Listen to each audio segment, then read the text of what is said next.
Slay the Spire 2 is really good, and I'm really not. So I'm coping in a way your therapist might disagree with, ritualistic fan art. You see, the devs hid my favorite card behind a chance encounter that most runs never even experience, and I'm tired of losing. So today, we're creating a ritual altar so that I can manifest Waith Fowm every single game. Let's start with the stencil. This canvas is obviously bigger than a playing card, so I made a stencil in Procreate. I then printed the piece across 4 pages, which I assembled using single-sided transparent adhesive binding strips. Tape. It's just tape. This basically lets me create my own paint by numbers without the numbers. This is good, because my relationship with numbers has become confrontational at best. And bam, stencil complete. Next, I began painting the background of the piece, which is mostly smoke, shadows, and just really bad vibes. And rather than narrate the application of gray paint for 6 consecutive minutes, what does this thing even do?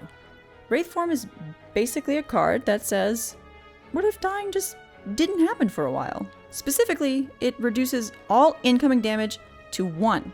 This is good, as 1 is a number that I can reliably count to. Waith Fowm is special for 2 reasons. Reason 0, I don't need to do arithmetic. Reason 1, dude, the art is so fucking sick. Look at it. Look at this. Spire 2 totally nails its visual identity. Everything feels so much more deliberate now.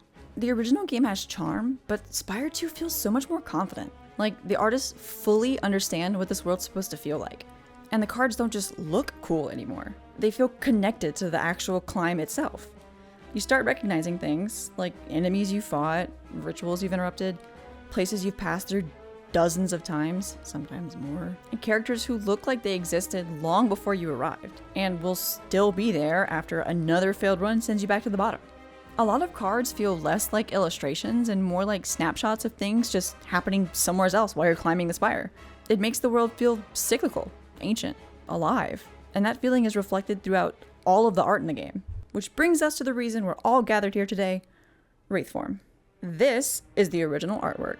Holy stereotype. Just kidding, that was the beta art. But I mean, look at the progression here. We went from spooky grabby hand to something that feels like it's choosing to assume a human form solely for psychological warfare. And what I love most about the redesign is that it doesn't feel aggressive. It feels inevitable, calm, oppressive. Like the kind of entity that doesn't chase you because it already knows where you're going to be, which fits Waith Fowm perfectly. The card isn't about overpowering your opponent, but it is about stepping outside the rules of mortality. And for a few turns, that's exactly what it lets you do.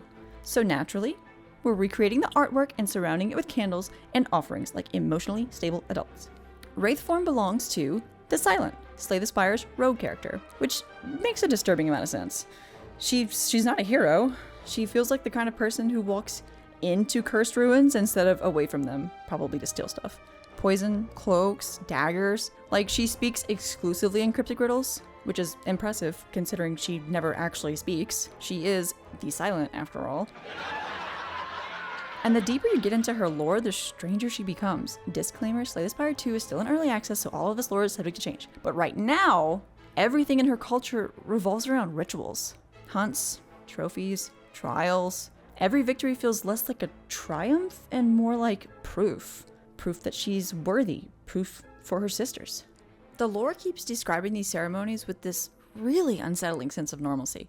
And then you realize that the Silent has cards like Serpent Form, which kind of suggests that beneath all the knives and poison, there's something else. Something ancient. Something she can channel for a few moments at a terrible cost. Which makes Waith Fowm kind of feel less like a combat technique and more like a last resort. If you can get it. Because in Spire 2, Waith Fowm became so absurdly powerful that the developers hid it behind a single rare encounter, Darv the Hoarder. I rewrote this section like 10 times, trying to figure out what the hell Darv is. What is that? I give up. But I do love his saber-toothed lizard horse dog. You see, Darv is elusive. He really only appears in about 1 of every 5 runs, and even when he does, Waith Fowm is still locked behind a coin flip, which means your odds of actually seeing it are less than 10%. Don't check my math. At that point, this stops being deck building. Rational thought leaves the equation, desperation takes over, and you start pleading to whoever or whatever might be listening.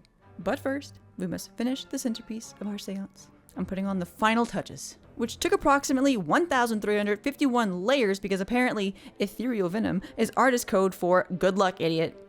Honestly, I think that's what I like so much about this piece though. Everything about it feels unsettling in a really deliberate way, not violent, not frantic, aware.